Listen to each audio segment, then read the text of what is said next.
Hello everyone, welcome to another video and podcast from Fantasy Football Scout. If you're watching this on YouTube, yes, I'm a Simpsons character again. If you caught the deadline stream yesterday, I've got some webcam issues at the moment. Fixed tonight. We've been pushing this back as long as possible, haven't we, Gianni? But the thing I need hasn't arrived, so I'm still a Simpsons man. Yeah, we were thinking by 2 p.m. today your delivery was going to arrive, right? I've been on standby all day waiting for this, and now I'm still talking to a Simpsons character. Yeah, I know. But like a lot of people said yesterday, it's an improvement for some. So, yeah, thanks for that, everyone.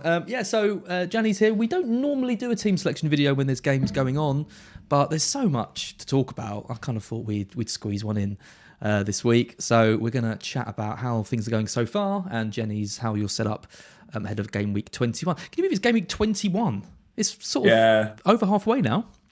I remember the time where everyone was like, oh, we're just a third of the way through the season. Well, that was a couple of weeks ago. We've gone from a third to half in like a handful of, in like literally a couple of weeks. And it's weird because, yes, we've had loads of fixtures, but I thought in that third to half, we would see huge amount of like gain and loss. But actually, ranks don't seem to have changed a huge amount. But maybe it's just one of those 6 of one, half dozen of the other. If you're unlucky one week, you're lucky the next, and so on and so forth. It's kind of starting to balance out this whole luck thing. So you know, as you'd expect, and over 38 game weeks, I genuinely believe it does balance out. Like, yeah, you might have been stung by Spurs, Burnley because of the snow, but then maybe you didn't captain Salah last night or whatever. Like, I feel like over 38 weeks, it tends to balance out. But look, every FPL manager thinks they're the unluckiest in the world, right? That's good. You can tell Gianni's 81k in the world now. Last year, it's all luck, isn't it? This year, it all balances out. I see how it is. Right, we're going to get into some details in just a sec. Just before we do, I just want to talk quickly about SoRare, who are partnered with Scout this year. If you don't know what SoRare is, it's worth checking out. It's a way of building a squad of players and competing against other managers. You basically build a team using like real life players and cards that you buy, and you assemble your squad, and then you can compete in other tournaments, win more cards. The cards are like unique, or there's only a certain amount of them, and all of that. So if you're interested in that kind of squad building element of something and wanting to invest money in something that I think is only going to get bigger, it's really exploding popularity the last 12 months. And more leagues are getting officially licensed cards as well. The perfect way in is with the SoRare Academy. There isn't a game this week. It starts again on the 4th of January. But sign up, get involved, have a look at it, and you can learn the ropes and how to play. And you can choose from sort of everyone available. And you can win real cards as well. Vinicius Jr. has been given to the top manager, worth €600. Nabil Fekir, €400. Terra Moffi, €175. So give it a go. Right, Gianni, let's talk briefly about kind of what's going on so far. So I've got your screen here. Batici's Babes on the screen, 5 at the back again. You're on 30 points so far. You've got quite a few left. You've got De Gea, James, Cancelo, Alonso, Ronaldo, Foden, all to go. So you're in decent shape. I mean, Bowen really came in for you, didn't he? He did. Love Jared Bowen. Do you know what? That's definitely one of those where, I mean, you'll probably tell me the stats were suggesting he was going to produce. I've no doubt the stats were there. But just from watching games, I tend not to look at stats, but just from the eye test, like it was very clear that Jared Bowen was in a rich vein of form and the points were close. Like, and I'm no genius. 30% of the FPL community jumped on him for a reason. I don't know what his ownership is, probably around 10%. But on Twitter, it's certainly you see. Yeah, but on Twitter, it feels like more like sort of 30 to 50, and rightly so. Like, he's doing really well.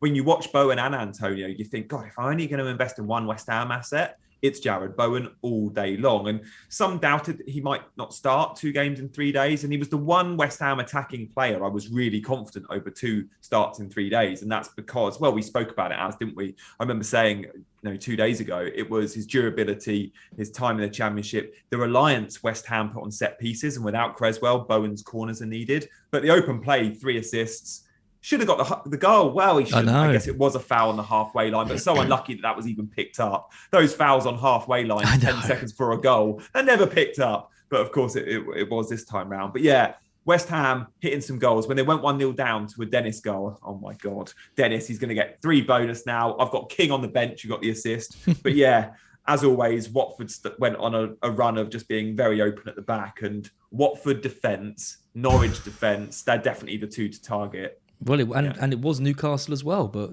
I nearly said resurgence. Newcastle. Yeah. I stopped myself going for the third one. I think Watford and Norwich are completely right. Yeah, Bowen's a frustrating one for myself. I could have gone for either Bowen or Antonio. The only reason I didn't go for Bowen was because I didn't really want to hold Jimenez for that much longer, and I thought Antonio should at least bully the Watford defence. It was Bowen. If it was a straight out shoot between both of them, I would have gone for Bowen. It's just that positional classification of Bowen. There's options in midfield, right? And I really wanted Maddison. You know my feelings on Maddison going forward. You know, it's Norwich and Burnley next. I wanted to leave that slot open for him. Of course, now he's got the injury as well, so we think he's going to be a bit of a doubt. So I might end up moving for Tielemans, actually, given that he's had the rest and has been looking quite good in previous matches. Yeah, I like that call. I was thinking the same. I was very set on Maddison. I tweeted it before Leicester even played yesterday to say that target Norwich, his old club.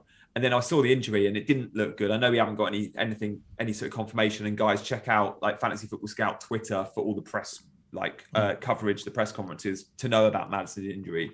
But very good, he Gianni. signals straight over to the. He signals straight over. Look, I'm used to the promos, right? If I'm not promoting Fest or the book, I can do Scout Twitter, I can do YouTube. Follow me on Instagram, guys. We'll sell out for anything. Someone commented on one of my videos not long ago. It was on Scout. It was for a watch along, and they said something like, "I felt like I was just watching an hour of Gianni's self production and like shopping television." And I was like, "Yeah, apologies, that one was a bit heavy." But no, back to Leicester. Like Maddison signals straight to the bench. When you signal straight to the bench, like I need to come off. That's not. I'm going to be playing in 2 days, 3 days time. Not usually anyway. It didn't look good. It looked like his calf. I completely agree. I think he's had injury problems in the past as well. He's been starting almost every game because I think he has to, given that Leicester need goals and he's been arguably the best player. I think the rest for Tielemans, I was between them both anyway, but my love for Maddison, I think, was going to lead me that way. Unless we get something in Rodgers which literally just says he's fine to start. I think I still want to grab a Leicester player for those next two games. So I think I'll go for him. Son captain. 6 points. We had a very interesting discussion, didn't we? 5 minutes before the deadline, on the deadline stream live. I was on Foden captain. You talked me out of it, put me on Son, and then I shook off my, no, don't listen to Gianni. Come on, let's not let him mind games me 2 minutes before the deadline. And I put it back on Foden. I'm guessing you regret that now. You were sort of 60-40, weren't you? Yeah, like given the option, if you said to me you can swap your armband halfway through a game week and give it to Foden, I would absolutely do that right now, like before I even know about Man City's team lineup. I wouldn't do that for many players. Like I tweeted that yesterday. I was like, how many players would you take your 6 Son points off and give the armband? Salah, yes. Foden, yes. The others, I was like, would I give it to Jota or Trent before the Leicester game? I was like, no, probably not. I'd take the 6. But for Foden, absolutely. So, yeah, I'm rooting for you, Az, because obviously I own Foden, so I still want big points there. But yeah, I think you did very well with your captaincy there. Well, we'll see. If he's in the starting lineup, I'll be confident. But Gianni, the big news. Let's talk about the big news. And we've already had some people in the chat already. Daniel 77667 is in there. He's on 14 points and a blank Salah captain. We've already been asked not to laugh at people who have captained Salah. I mean, laughing at people who captain Salah is poor form. Yeah. But no one's gonna like. No one here is here for the laugh. But there is nothing wrong with enjoying the blank yourself if you're gaining overall rank or beating people in your mini leagues. Laughing at other people's failures ain't nice, but looking at your own team and how that affects you, you can raise a little smile. I don't want to laugh at people who captain Salah. If I had Salah, I would have captained him. I was tempted to free hit him back in. I mean, I don't think I've ever seen a community more confident on someone hauling, because the non-owners were terrified and the owners were so happy with the fact they'd kept him because the likes of Ronaldo and Son hadn't gone crazy. I don't want to. Obviously, I'm not going to love people, but it is a hell of a thing to have happened. It's the first time Salah has ever got less than 1 point in any game he's played in the Premier League. And it's the fact that he's done it in a game where he was so heavily backed against such a poor defence, and the fact that so many people had sold him. Yeah, it's like, you think about the reasons why you play FPL and stuff, and I know you might have got burned with something like this, and if you kept him and stuff, but you have to admit it is absolutely incredible that this kind of thing happened, isn't it? Because I mean, what are the odds? What odds would you have got on this happening? I was terrified. Were you?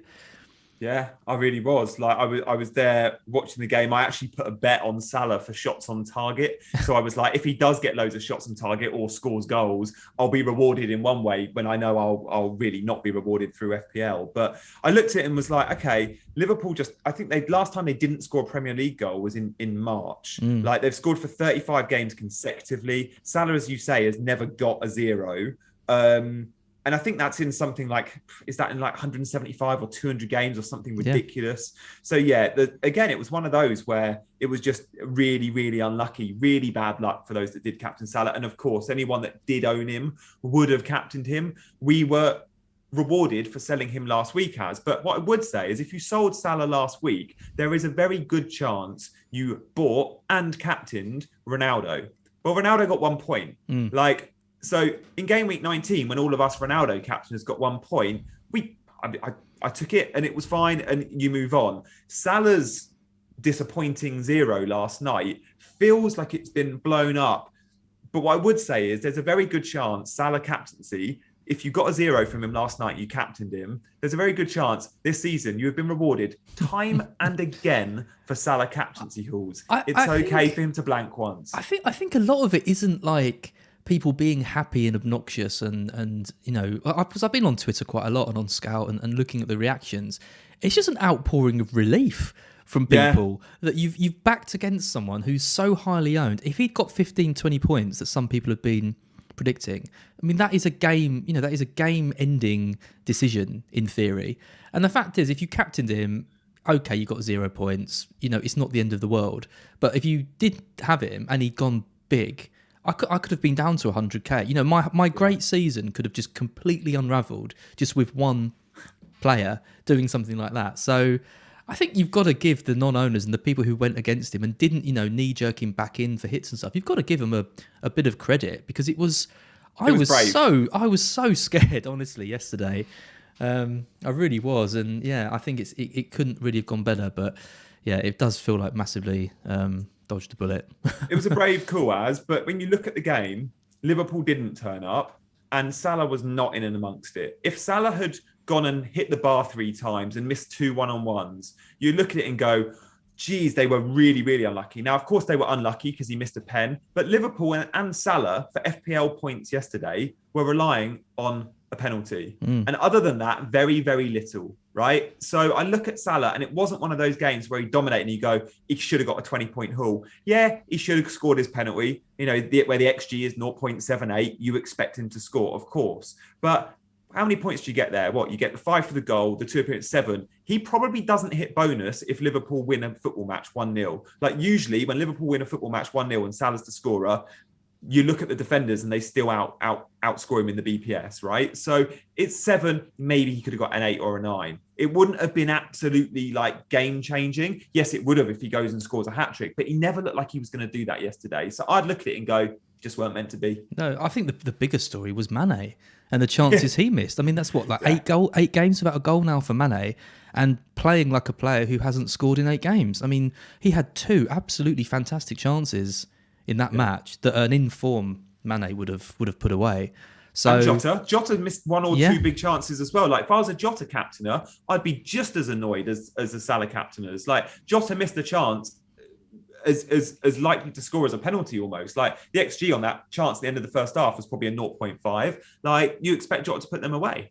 Yeah, absolutely. And you know, Leicester's game plan was, I saw the lineup and I saw the way they were set up and playing, and I just thought it just had everything that made me think this is going to be a bloodbath, and the fact it wasn't, it was something I'll remember. But normally you remember your players scoring, but it's very strange to be that, you know, that kind of happy when happy and relieved when a highly owned player blanks. It's all got your big at the back as well, so you're still 5 at the back this week. You're not next week. I've got your team that we'll talk about in a sec. I think you're probably going to be moving away from some of these guys.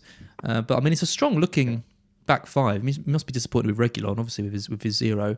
But he's very advanced, isn't he? I was watching that Spurs game. He's almost Alonso-esque in the sense that he's getting into the penalty area a lot. Yeah, he is. That's all I needed to sign him way back a month ago. It was just seeing he is Alonso-esque. My issue now with Reguilon is he went off at half time, and Spurs fans will tell you, oh, he was on a yellow card and he played the game before. That's not like Conte. Conte doesn't take players off on a yellow card when you've got loads of the ball and you're against 10 men and you're not likely to make many challenges. That for me was a knock. Nothing's been said yet. Nothing has been confirmed. I would not be surprised if Reguilon is injured. That's not like Conte, as I said. And the fact he was on a yellow means nothing. Like, you were playing against 10 men with loads of the possession. Reguilon was not up against it. He wasn't having a game where you thought he's going to get sent off, I don't think. So I'm worried there. And also Matt Doherty came on the left wing back, left forward, and had 2 chances. And I was like, if Reguilon had that chance, he'd have stuck it away. Reguilon, for me, honestly, I've had 1 6-point return and the rest I've had 0s and 1s. And I've owned him for probably 8 game weeks now. It's ridiculous. Even against Norwich, when they got the clean sheet, he went off before 60, injured. So I am keeping him, and I'm keeping my patience with him, because I just think when he gets a run and gets starts and he's fit and Spurs have clicked, he's going to get so many attacking points. I think he's really good value at like 5.2. He's a bit like Cancelo in the sense, isn't he? That you can sense this haul coming, and he never really hasn't delivered on it yet. I mean, he had a 9 against Leeds and then 12 against Brentford, and then 21 minutes, 4 minutes, he had a bit of an injury, and then sort of 7 against Palace. Like, when he plays, he kind of does do okay, but you always feel like there is a big haul in him. And I think if he's fit, I watched that Southampton game before he went off, and I was like, oh my God, he's going to get something out of this, because he's making the runs into that box so often and looking for the ball. Yeah, no, I'm happy there. And I look at my defenders, he's definitely not one I'm looking to cut. Like, the Chelsea lads are top of that list. Like, Alonso will be my first sell out of those 5. Yeah, absolutely. Right, let's come to your team for 21. Obviously, there's not a lot we can do about the points this week, other than hope for a Foden hat-trick tonight. That'd be nice. This is your team going into 21. So you've got De Gea in goal, Alexander-Arnold, Reece James, Reguilon and Cancelo. You got Son captain this week, Phil Foden, Bowen, Jota, Saka and Ronaldo Vice. It's a nice team, Gianni, I have to say. You're 81k for a reason. You're well set up, I think. Foster on the bench, Alonso, King, interesting, and Locadia. I'm playing King this week, which is why I say interesting. Well, I kind of have to. I haven't really got anyone else. You must be happy though. I mean, you've got all the main bases covered. You haven't got Salah. You're a bit ahead of the curve on that. What are you thinking? What moves are you thinking this week? Yeah, I'm really loving it this season. I'm not going to lie. Like, and it's, you can say you love a season or you hate a season based purely on rank, but I just like how this season's going. Like, it's not purely on rank. I feel like I'm actually enjoying it, and I'm not enjoying it just because of the rank. At times last season, I enjoyed it, and my ranks were terrible just to try and prove that point. But yeah, I mean, I'm hoping that 80k improves quite drastically, knowing I've got so many players in action still this game week, with my double Chelsea, with my double City, with Foden. So if Foden outscores Bilva, which I think I've got a good chance of that happening, I'm hoping that 80k can become a 60k, for example. But yeah, next week, I mean, it's so tricky with Chelsea playing Liverpool and City playing Arsenal.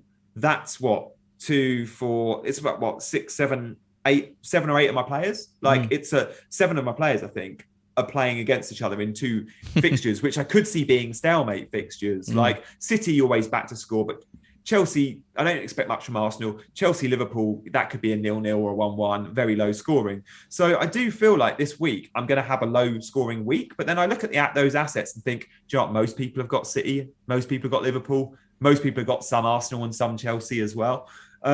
So the ones that stick out are my Spurs players. I like Reguilon and Son, obviously Bowen and Ronaldo and De Gea. And I hope I get points from those guys, which will be a bit of a differential.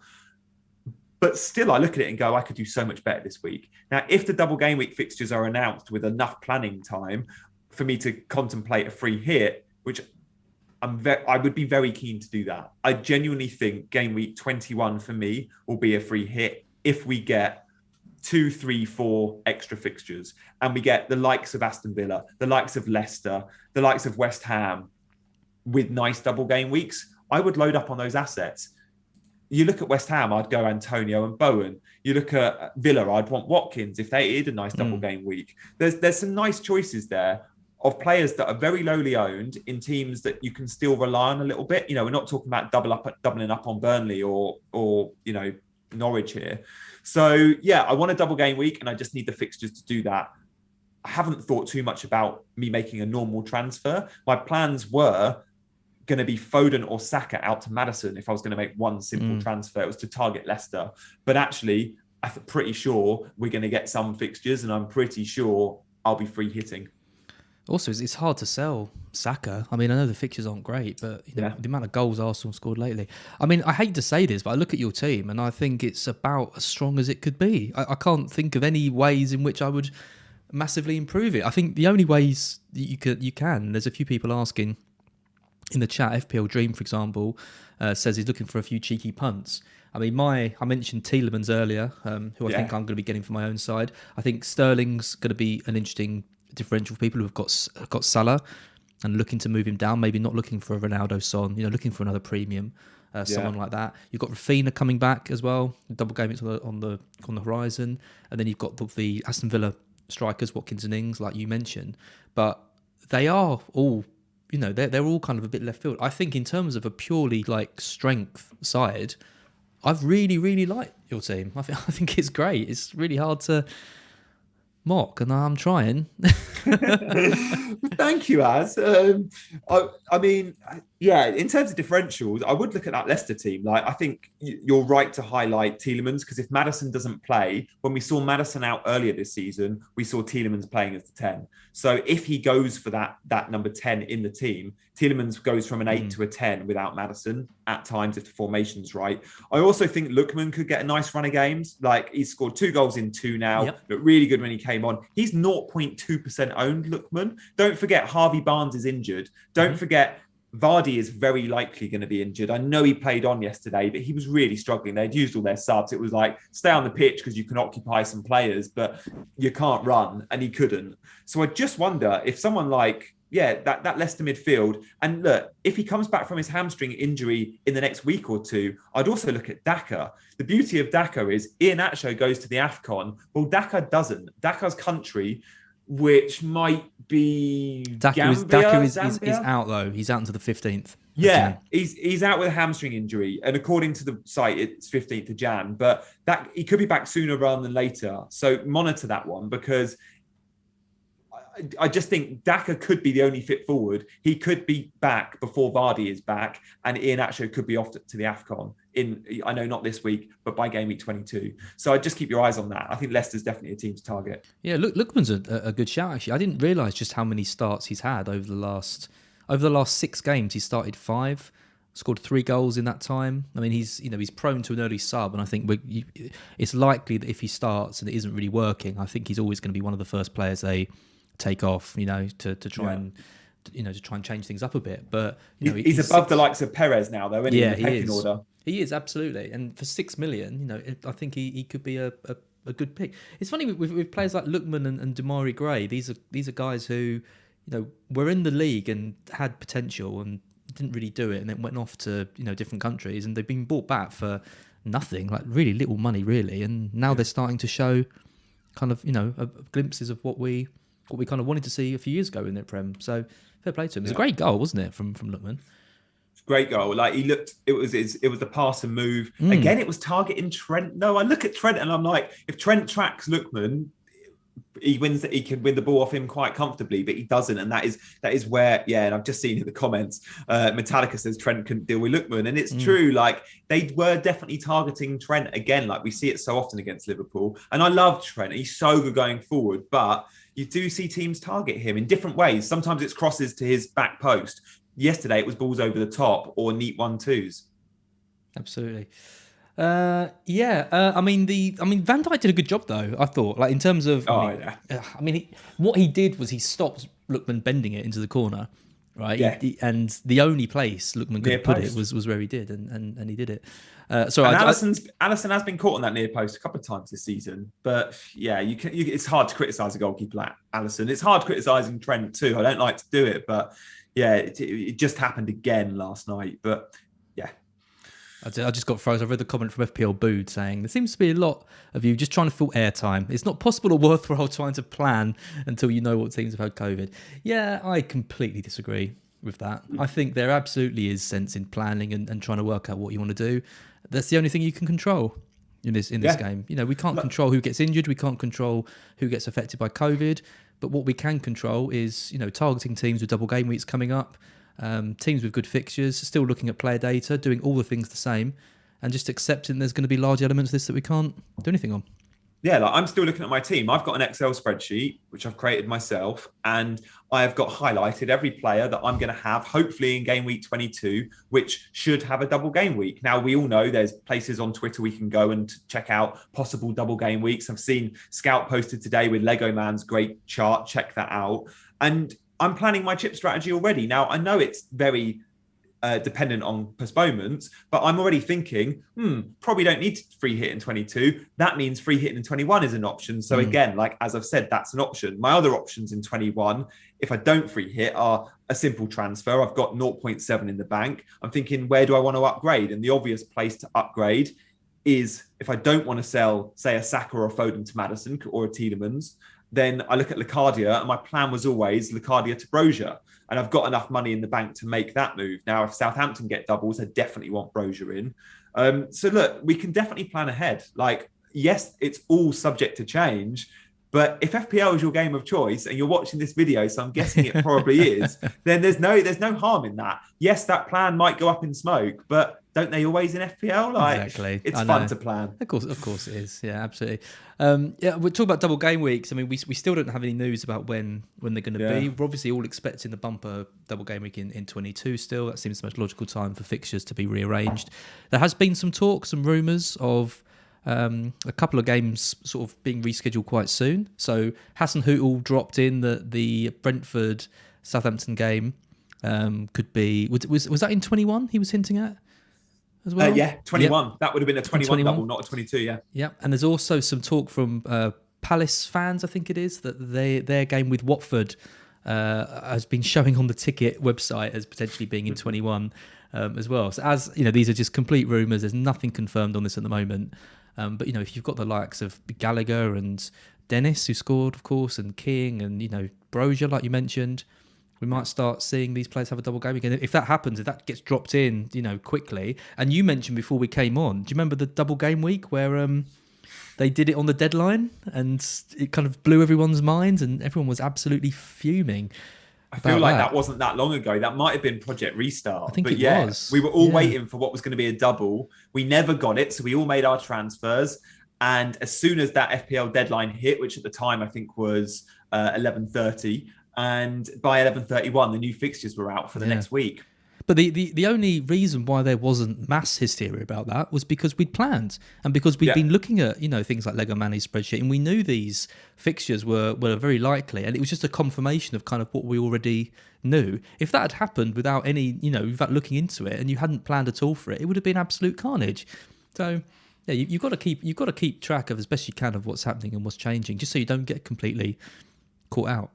And definitely keep track on those teams that have had COVID cancellations and postponements. Because, for example, I mentioned Brozier. Now, I'm not going to buy Brozier until I know there's certainty over that fixture. Because, of course, he plays Newcastle. Now, Newcastle's game this week has been postponed against Everton on tomorrow night. So, again, you're looking at that thinking, okay, so if Newcastle's game is postponed on Thursday, their game on, what is it, Sunday or Monday? Well, there's a very good chance that game against Southampton will also be postponed. So again, you have to be hesitant with those moves, looking at the teams that have had troubles with players testing positive. Absolutely. Right, Gianni, it's half an hour. Thank you so much for joining me this late. I know we normally do these a bit earlier in the day. Like I said, if anyone's wondering, and you joined late and you're wondering why I'm Simpsons characters because my webcam is still not working. But I have got a new part arriving tonight, so I'll be back. You'll all be relieved to know that you can see me again back from tomorrow. Josh and I are doing a fan team video tomorrow, and it's a Scoutcast tomorrow, which is Thursday at 2 p.m. with Andy and Joe. So tune in for that. But Gianni, I'm going to let you go. Thank you so much for joining me, and I will see you again next week.